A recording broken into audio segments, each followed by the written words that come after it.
Blog Talk Radio.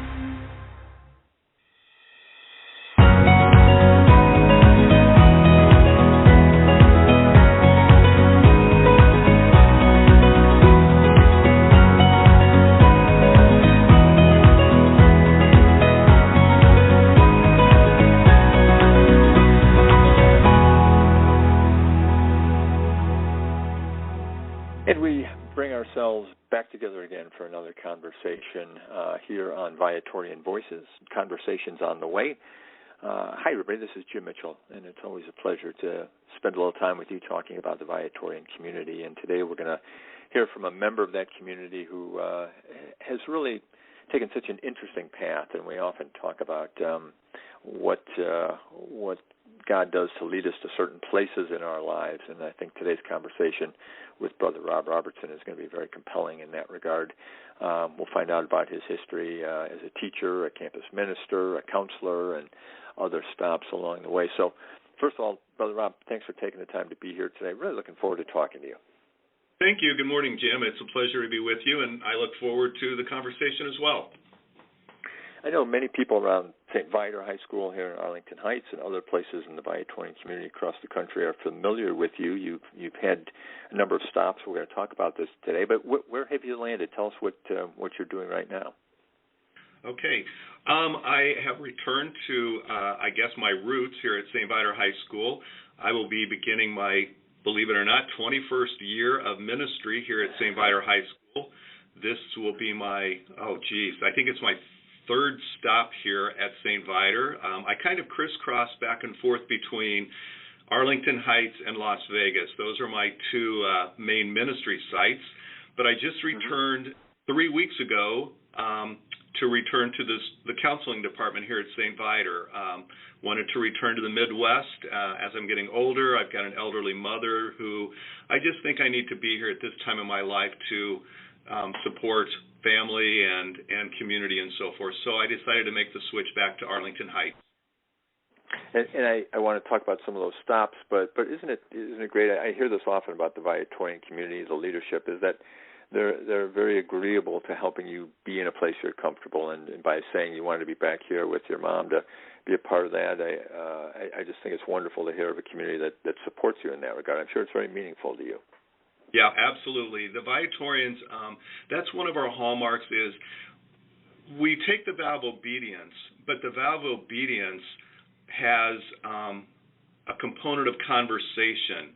It's what is the need of the community, what is the need of the individual, and how can those two things fit together to best serve both entities. And, we don't force people to do anything that is going to make them uncomfortable or unhappy or put them in a place that really isn't going to be good for them emotionally or ministerially. So that is a wonderful hallmark of the Viatorian community. Yeah, it's really nice to see. Now, you've mentioned this is a sort of a repeat performance coming back to St. Vitor High School in Arlington Heights. Have your previous roles there been in counseling, or have you had other capacities while you've been at St. Vitor? Yeah, I've had, when I first came to St. Vitor back in 1989, my first role was as a theology teacher. I taught the senior ethics class from 1989 to 1994. That was my first stint here, and I really enjoyed teaching that class. I had some great colleagues, and it was just a really wonderful experience teaching ethics and morality to seniors, which I think is such an important course for our students to take as they move out into the world. Sure. When I came back in 1999, I moved into the campus ministry department and worked in campus ministry as one of the team members there, doing the Kairos retreats, the Quest retreats, and so on. And then in 2004, when the principal was named, she had been a school counselor, and I'd always expressed a desire to maybe move into school counseling.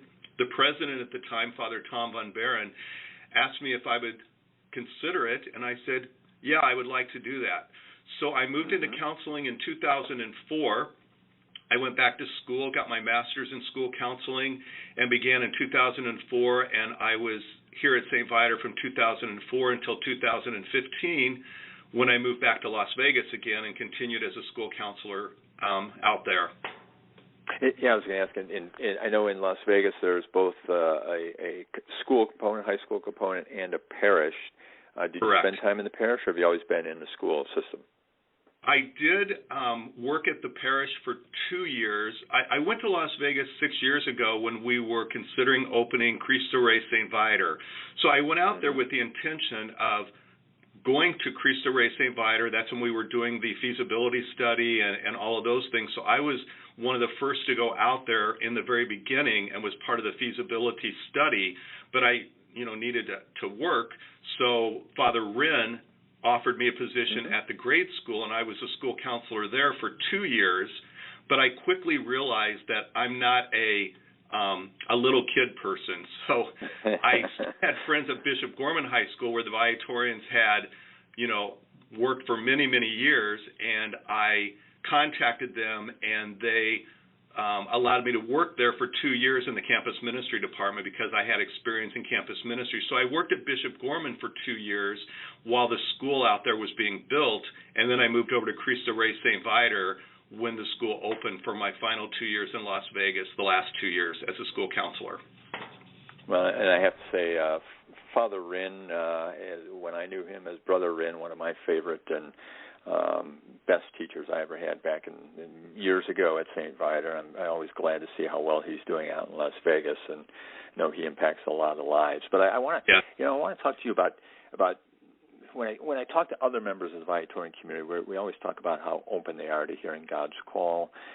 Your story, I think, is a little unique in that God wasn't necessarily calling you to a specific service.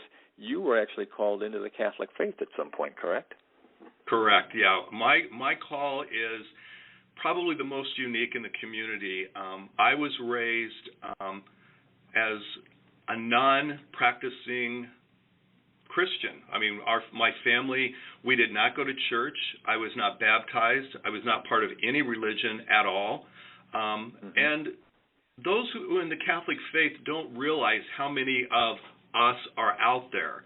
But it was just not part of my upbringing. We just were not a church-going family. I knew no one who went to church. It just was something that I never did in my entire life. When I graduated from college, I graduated from Eastern Illinois University with a degree in education. And that first summer, I was looking for a teaching job. I had a couple of interviews and job offers at public schools. Out of the blue, completely unsolicited, I got a phone call from Father Bob Erickson, who was the principal at Griffin High School in Springfield, Illinois, and he invited me to come to Griffin High School for a job interview. I turned him down at first because I didn't know anything about Catholic schools and wasn't interested, quite honestly. He was very persistent. He was very desperate for a teacher, actually. So he called me again, and I decided to go over and at least interview for the job. So I went over, and when I walked into Griffin High School, something just overwhelmed me about the peacefulness of the building, the kindness of the people I met there. As I was driving home, I called Father Erickson, and I accepted the job. So when people say that God is not working in your life, I am a perfect example of God working in one's life, even if you don't know it at the time. I look back now, and that was one of the key moments when I know God was in charge and making the decisions in my life, even though at the time I didn't know it. Boy, I've just got so much I want to talk to you about, and we go through time very quickly here on the podcast. But talk to me a little bit about the discernment process that followed, because sure, it's one thing to accept a job as a teacher, but somehow then you made a commitment to a religious life. What took place in between those two steps? Sure. When I started teaching at Griffin High School, Catholic schools, as you know, since you attended a Catholic school, are much different than public schools. I'm a product of public schools. They have a wonderful place in our society. I started teaching my first year. I was a brand new teacher, fresh out of college, very young. It was an all-boys high school. I don't know if Vitor was all boys when you went to Vitor, but it's a very unique place. the kids really took to me. They had a retreat program there, and I went on my very first retreat ever as a young man, and I was just touched by the honesty, the openness, the sharing of those young men on that retreat, and something called me to want to explore further this whole religious aspect and spirituality that people have in their lives. So I went on many more retreats, and also during that time I met two people who later became Viatorian associates, Karen Cutler and Kim Martinez, who were young women at the time serving our church, who later became Viatorian associates and are some of my best friends even today. So I went on many more of these retreats. Soon after that, I decided to go through the RCIA program. I became Catholic. Some of the priests and brothers at Griffin High School attended my baptism and my first confirmation. And shortly thereafter, Father Richard Pagini, another important person in my vocation story, invited me to start coming over for dinner at the Viatorian residence in Springfield. And I started going over for dinner, and I saw how the men lived and how they cared about each other and their shared vision and their shared mission. And it just all started clicking for me that, wow, this is something that I could really see myself doing. And I just felt this call to step into this life. And so Father Pagini said, why don't you give it a try?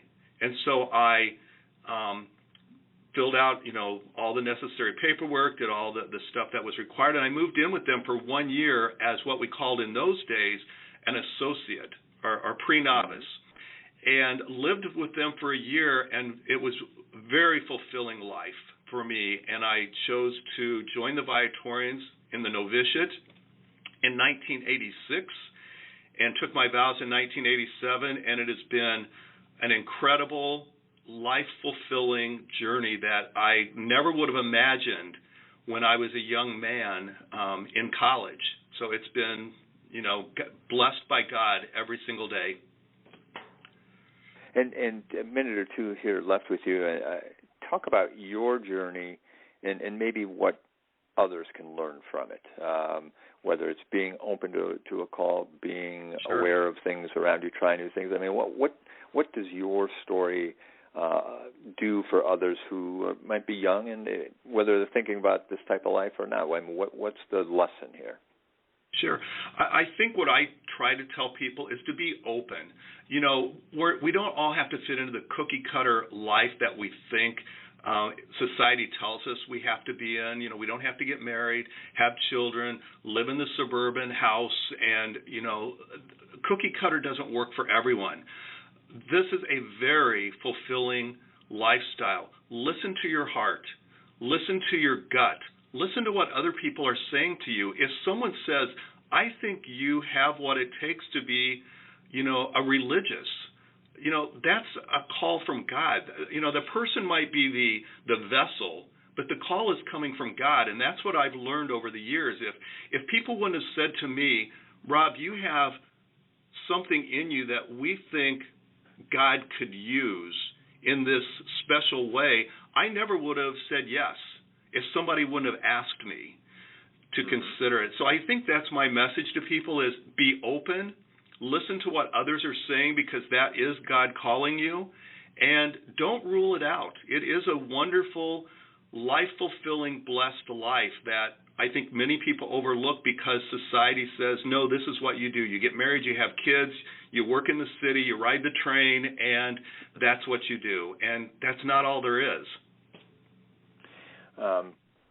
Wonderful conversation today, Brother Rob. I want to thank you for sharing with us. I know we're going to talk again on podcasts down the road. And I know the St Vitor community is looking forward to having you back as well. So kind of an official welcome back to the community at this point. For our podcast listeners, the Viatorian community proclaims Jesus Christ and his gospel and raises communities where faith is lived, deepened, and celebrated, very much as you heard today.